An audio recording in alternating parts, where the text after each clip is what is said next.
The YouTube channel of Lalbagh girls inter college. मैं Mrs Mitali Gaur और आज का ये वीडियो क्लास 9th के लिए है। इससे पहले की वीडियो में बच्चों मैंने आपको काव्य के बारे में बताया था, काव्य साहित्य के इतिहास के बारे में बताया था, साथ ही साथ उससे संबंधित रचनाओं को भी पढ़ाया था। तो आज का ये वीडियो जो है वो गद्य साहित्य के बारे में है। अब आपने इससे पहले गद्य के बारे में कुछ भी नहीं सुना था, तो सबसे पहले कुछ बातें जान लेते हैं। इनकी कहानियों को पढ़ने से पहले तो गद्य और काव्य में सबसे बड़ा अंतर ये है कि काव्य में जहाँ काल्पनिकता होती है वहीं गद्य में वास्तविकता होती है, या फिर कह सकते हैं कि गद्य में व्यावहारिकता होती है। गद्य में हम अपने विचारों और भावों को अभिव्यक्त कर सकते हैं, बड़ी आसानी से अभिव्यक्त कर सकते हैं। कोई भी व्यक्ति इसका प्रयोग करके काव्य की अपेक्षा सरलता से अपने विचारों को अभिव्यक्त कर सकता है। अब गद्य का आरंभ कब हुआ या फिर गद्य का आविर्भाव कैसे हुआ?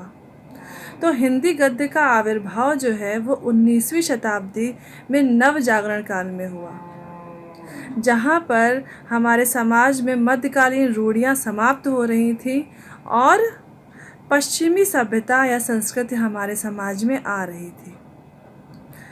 तो उसी की जो लहर थी वो हमारे विचारों में, शिक्षा पद्धति में नए वैज्ञानिक आविष्कारों का प्रभाव हुआ, सामाजिक जीवन शैली में परिवर्तन आया। ये सभी चीज़ें हमें गद्य के आविर्भाव के समय देखने को मिलती है। 19वीं शताब्दी में आधुनिकता का संवहन भी हुआ। अब इसके साथ ही साथ खड़ी बोली का भी विकास हुआ। खड़ी बोली के प्रथम दर्शन जो है वो हमें अकबर के दरबारी कवि गंग द्वारा लिखित चंद छंद वर्णन की महिमा तथा कुतुबन शतक से होती है। इसी समय हिंदी साहित्य के क्षेत्र में भारतेंदु हरिश्चंद्र का भी आगमन हुआ।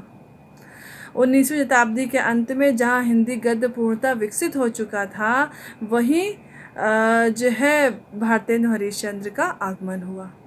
अब समझने की दृष्टि से हम गद्य साहित्य के इतिहास को 4 भागों में विभाजित कर सकते हैं। पहला है भारतेंदु युग, दूसरा है द्विवेदी युग, तीसरा है छायावादी युग और चौथा है छायावदोत्तर युग। अब छायावादी युग को शुक्ल युग भी कहा जाता है और छायावदोत्तर युग को शुक्लोत्तर युग भी कहा जाता है। गद्य की विभिन्न विधाएं भी हैं जिनके अंतर्गत गद्य साहित्य की रचना की गई, जिसमें से मुख्य हैं निबंध, कहानी, उपन्यास, नाटक, एकांकी, जीवनी, आत्मकथा और रेखाचित्र, संस्मरण, यात्रा वृतांत, भेंट वार्ता, पत्र साहित्य, रिपोर्टाज, आलोचना आदि ऐसी 15 विधाएं हैं जिनके अंतर्गत गद्य साहित्य की रचना की गई। Thank you.